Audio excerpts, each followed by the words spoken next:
అంటే 3 సంవత్సరాల క్రితం మనం అదే కలుసుకున్నప్పుడు ఆ, మీరు అప్పటిదాకా చేసినటువంటి యోగ సాధన గురించి వీటి గురించి చెప్పారు. కానీ ఎప్పుడైతే ఇక మీది ఇంటర్వ్యూ బహిర్గతం అయిందో అందరూ చూశారు. ఆ, చూసిన తర్వాత అందరూ మిమ్మల్ని కలిసేటప్పుడు చేసేటప్పుడు ఇప్పుడు దాకా ఉన్న దానికంటే ఇంకా ఒక మెట్టు ఎక్కినటువంటి యోగ సాధన మనం మీరు ఇంకా సిద్ధింపజేసుకోవాలి, వీళ్ళందరికీ అందించాలని ఏమైనా భావన కలిగిందా? అక్కడి నుంచి ఎలా జరిగింది మీ జర్నీ? అందుకని వీళ్ళకి ఇప్పుడు ఈ పుస్తకాలు రాసుకుంటూ వచ్చాం కదా. అరవిందో ఆయన ఇచ్చినటువంటి సావిత్రి రాశాం, శ్వాస విజ్ఞానం రాశాం.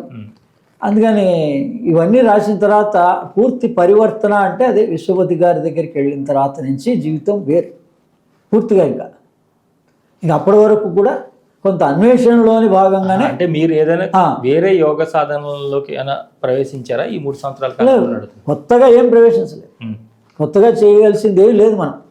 మన గురువు ఇచ్చిన పద్ధతిని వదలకుండా ఆచరించడమే. అదే తర్వాత వాళ్ళకి కృతజ్ఞతా భావనగా మనం వాళ్ళతో ఇంటర్వ్యూలు చేయించడం కూడా జరిగింది. మీరు ఈ మార్గంలోకి వచ్చిన తర్వాత అంటే మళ్ళీ ఈ సౌందర్యలహరిలో హనుమంతుడు నరు, వేగస్ నరు ఇలాంటివన్నీ పుస్తకాల రూపంలో తీసుకొస్తున్నారు కదా.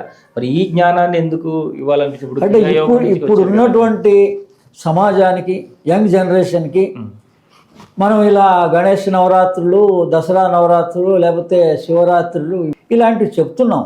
కానీ వాళ్ళు ఎంతవరకు దీనివల్ల ఉపయోగం పొందుతున్నారు, వాళ్ళకి అసలు ఎంతవరకు భగవంతుడు అంటే అవగాహన కలుగుతోంది అనేది లేదు.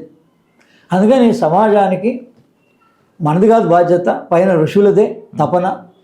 వాళ్ళు ఈ క్షణంలో వాళ్ళకి మరి తెలుగులో కూడా కొంతమందికి అర్థమవుతుంది, అవ్వదని ఇంగ్లీష్లో కూడా అలా ఇన్నర్ యూనివర్స్ అనేటువంటి దాన్ని ఏంటంటే మన దేహంలో పరిపక్వత ఏంటంటే ఇలా రాయగా కానీ మనం మొట్టమొదటి ఏమనుకుంటాం, హృదయం ప్రధానం అనుకుంటాం. డాక్టర్లు కూడా అలాగే అనుకున్నారు కదా కొంతకాలం.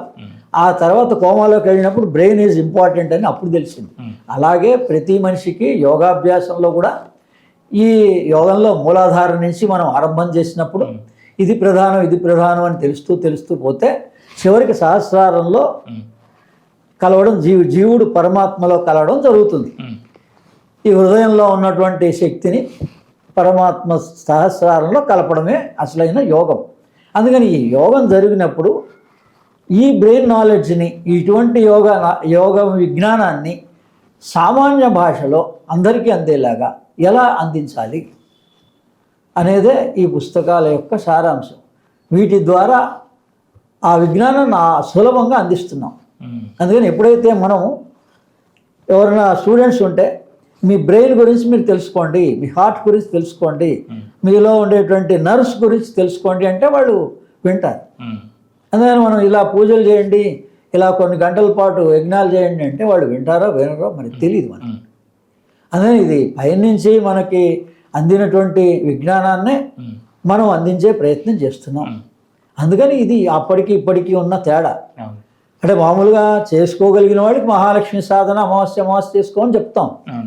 కానీ వీళ్ళ శారీరక మానసిక సమస్యలకి సమాధానం ఏంటి అనే దాని దగ్గరనే ఈ పుస్తకాలు, ఈ ఇంగ్లీష్ పుస్తకంలో చదువుకుంటే వాళ్ళకే అంటే వాళ్ళకి సైంటిఫికల్గా మనలో ఉండేటువంటి విటమిన్స్ లోపం ఏంటి, మన మినరల్స్ లోపం ఏంటి, మెయిన్ తెలవాల్సింది ఏంటంటే మనలో మినరల్స్ ఉన్నాయి, విటమిన్స్ ఉన్నాయి, పోషక విలువలు ఉన్నాయి.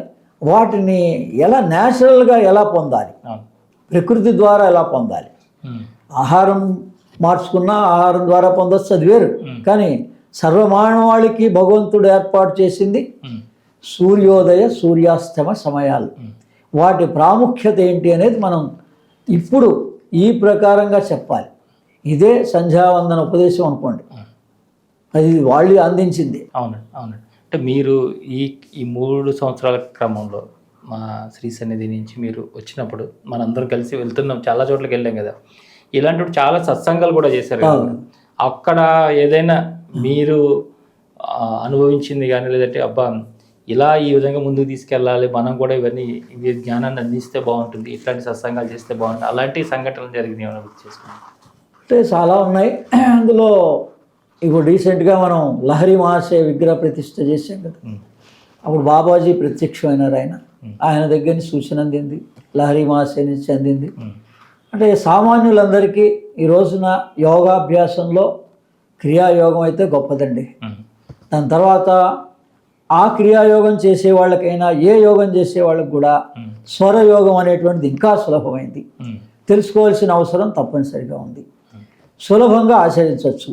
ఈ స్వరయోగాన్ని చేస్తూ ఈ క్రియాయోగం పుస్తకాలని పరమహంస యోగానంద, లహరి మహాశయ, బాబాజీ మహారాజ్ పుస్తకాలను కనుక చదువుకోగలిగిన వాళ్ళు, చదివిన వాళ్ళు చాలామంది కోరిక ఏం కలుగుతుందంటే హిమాలయాస్కి వెళ్ళాలి, బాబాజీ గుహ చూడాలి అని కోరిక కలుగుతుంది.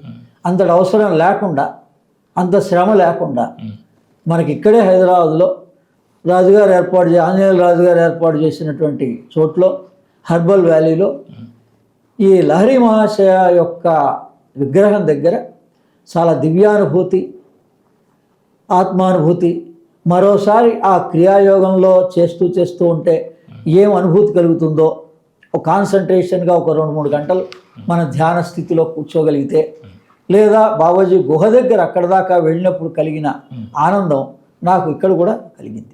అలాగే మీరు చండీ యాగానికి కూడా అలా చండీ యాగం చేసినప్పుడు కూడా అమ్మవారు మరి మహాలక్ష్మి సాధనలు చేస్తున్నాం మనం చాలా కాలం నుంచి. అందుకని అమ్మవారు అంది, నువ్వు మహాలక్ష్మి చేసినా ఈ చండీ చేసినా ఒకటే అని. ఆ రకంగా నాకు ఆమె యొక్క అనుగ్రహం కలిగింది. ఆ చండీ యాగంలో అమ్మవారి యొక్క అనుభూతి, ఆనందం హృదయంలో ఉంటుందన్నమాట. కనక మహాలక్ష్మి స్థానం అంటే హృదయంలో, ఈ డయాఫ్రమ్కి, ఈ హార్ట్ సెంటర్కి, నాభి సెంటర్కి మధ్యలో ఉంటుందన్నమాట. అంటే సామాన్యంగా హృదయం మనం లక్ష్మీనారాయణని చూపిస్తాం కదా, లక్ష్మీదేవి ఎక్కడుందంటే నారాయణ యొక్క వెంకటేశ్వర స్వామి హృదయంలో ఉందని. అందుకని అది కరెక్టే, యథార్థంగా సైంటిఫికల్గా కూడా కరెక్ట్. అది లోపల మనకు ఒక రకమైన ఆనందం కలుగుతుంది. దాన్నే దివ్యానందం అంటారు. అలాగే 1,000 గాయత్రి పూర్తి చేసాం సాందీపిని ఆశ్రమంలో. అప్పుడు ఆ యజ్ఞంలో ఆ స్వరూపం దర్శనమిస్తుంది. ఇలా అన్ని చోట్ల అసలు ఇంకా మనకు అనుభవము, అనుభూతి కలగలేదు అనేటువంటిది ఉండదు. మనం అంత శ్రమ పడి అక్కడ దాకా వెళ్ళి ఆయా సాధనలు చేసినప్పుడు, అది యజ్ఞం కావచ్చు, ధ్యానం కావచ్చు, వేరే వేరే కార్యక్రమాలు కావచ్చు, మహాలక్ష్మి సాధన కావచ్చు, ఏదైనా కూడా మనం శ్రద్ధతో ఆచరిస్తే మనకు అనుభూతి తప్పనిసరిగా కలుగుతుంది. అందుకని ఈ అనుభూతుల్లో చాలామందికి అందుకని ఇక్కడ శ్రీ సన్నిధి దాకా వచ్చి ఆయా పుస్తకాలు, ఆయా విషయాలు, ఇంకా కొన్ని తెలవని విషయాలు ఏమన్నా ఉంటే వాళ్ళని అడిగి తెలుసుకుంటే వీళ్ళకి అంతంత దూరాలు వెళ్ళాల్సిన అవసరం ఉండదు. ఇప్పుడు తిరుపతి దాకా వెళ్ళక్కర్లే. ఇక్కడ వచ్చి ఆయన విశ్వనాథ్ గారి గురించిన ఆ పుస్తకాలు తెలుసుకున్నా, ఆయన గురించి వివరం అడిగినా అన్ని వివరాలు తెలుస్తాయి. మనం అందుకని జ్ఞానం ఎంతో గొప్పదండి, స్వాధ్యాయనం గొప్పది. మనం అది మర్చిపోతున్నాం ఈ సెల్స్ వీటన్నిటిని పెట్టుకొని. కొంతన్నా మన గురించి అన్నా మనం ఒక 2 పుస్తకాలన్నా చదవాలి జీవితకాలంలో. ఇప్పుడు స్వర విజ్ఞానం, శ్వాస విజ్ఞానం ఉంది కదా, శ్వాస విజ్ఞానం అది ఎంత పెద్ద పెద్ద గ్రంథాలు రాస్తుంటారు కదా, మీరు చాలా చిన్నగా రాశారు. అంటే ఆ మాత్రం సరిపోతుందా? సరిపోతుంది. ఇప్పుడున్న జనరేషన్కి దాన్ని చదివి చూడమనండి. దాంట్లో ఎన్ని రకాల టెక్నిక్స్ ఉన్నాయో, సులభంగా ఎలా ఆచరించుకోవచ్చు అంటే అంత పెద్ద గ్రంథంలో ఉన్న విషయాలు, అన్ని విషయాలు ఇందులో కూడా ఇది అనుభవపూర్వకంగా రాసినటువంటిది. అయితే గురుగారు, ఇప్పుడు మీరంటూ ఇప్పుడు దాకా ఎన్నో రకాల గురువులను చూశారు, ఎంతోమందిని చూశారు. మీరు ప్రత్యక్షంగా మీరు ఒక 2-3 గురువుల దగ్గర మీరు దీక్షలు తీసుకున్నారు, చేస్తూ ఉన్నారు. కానీ గురువుల దగ్గరికి వెళ్ళినప్పుడు మీకు ప్రాపంచికమైనటువంటి విషయాల గురించి మా దగ్గర మాట్లాడకండి, ఓన్లీ మీకు ఆత్మకు సంబంధించిన విషయాలు, యోగానికి సంబంధించినవి మాట్లాడండి అంటుంటారు. అవును, ఇది ఎంతవరకు కరెక్ట్? మా యోగి మోహన్ నెహ్రూ విషయంలో అదే జరిగింది. అందుకే ఆయన తర్వాత కంటిన్యూషన్ కాకపోవడానికి కారణం అదే. మరి అంత శ్రద్ధగా 10 మంది వచ్చి దీక్ష తీసుకున్నారు 2 రోజులు. పెద్ద పెద్ద వాళ్ళు నేను చూశాను. వాళ్ళు వచ్చి వాళ్ళ సమస్యల్ని అడగడం మొదలుపెట్టారు. ఈయన అన్నారు, నేను క్రియాయోగం ఒకటే చెప్తా, ధ్యానం ఒకటే చెప్తా అన్నారు. ఇంక అందుకని మెల్లమెల్లగా వాళ్ళు ఈయన దగ్గర నుంచి దూరం అయిపోయింది. నేను అందుకని ఆ అనుభవాలని దృష్టిలో పెట్టుకొని మంత్ర ధ్యానము, కర్మ ధ్యానము, క్రియా ధ్యానం అని చెప్పి నేను నా పద్ధతిలో 3 రకాలుగా కూడా శిక్షణ ఇస్తున్నా అందరికీ. మొట్టమొదటిది మంత్ర ధ్యానమే. అందరికీ అమావాస్య పూజలే, లేదా ఆ అమావాస్య మహాలక్ష్మి స్వరూపంగా మీరు ఏ దేవతా స్వరూపాన్నైనా పూజించవచ్చు. వజ్రవారాహి కానీ ఇది ఏదైనా వారాహి దేవతా పూజలు కానీ ఇవన్నీ కూడా ఆషాఢ మాసంలో వస్తాయి. అలా ఏదైనా మన అవసరాల కోసం అమావాస్య మహాలక్ష్మి సాధన చేసుకోవడం ఉత్తమోత్తమం. ఇది ఆదిశంకరాచార్యులే ఈ సౌందర్య లహరిలో 33వ శ్లోకంలో 3వ శ్లోకంలోను ఇంకా అనేక శ్లోకాల్లో కూడా అంతటి జగద్గురువే మన గురించి తెలిసి ఇలా ముందు మన అవసరాల కోసమని అమ్మవారిని ఆశ్రయించు, శ్రీ బీజం ఆశ్రయించు అని ఆయన గోప్యం ఎందుకు అని అడిగారు.